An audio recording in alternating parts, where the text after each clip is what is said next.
થઈ ગઈ ભાખરી કે હું બસ તો હું આ ડાયર વઘારે અડદની દાળ વઘારું અડદની દાળ ને બાજરાના રોટલા છે એમને ફ્રેન્ડ જોવા ભાખરી ને ઉપર માખણ ને ગાયનું દૂધ ને ગાયનું માખણ ને જમાવટ છે આજે હું કહું ગાયનું દૂધ ને ગાયનું માખણ તો હોય પણ ઘી અમારા ઘરમાં મલાઈનું હોય એવું હોય તો મંડો ખાવા જો મસ્ત બધા ભાખરી અત્યારે બપોરે બાજરાના રોટલા ને અડદની દાળ મળશે હા ખાઈને મજા કરો તો ફ્રેન્ડ મસ્ત મજાનું છે ને અત્યારે જો માખણ ચાલુ છે માખણના લોંદા ઉલરવાના છે બાકી જો રાતને મજા નથી એટલે અવાજ કેવો થઈ ગયો છે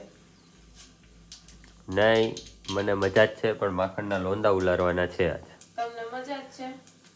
આ છે ને વઘાર મારું ઈ વઘાર માળું છું અડદની દાળનો છું હા ધુવાડા નીકળ્યા હું આ તો ઈ તો ધુવાડા નીકળે ને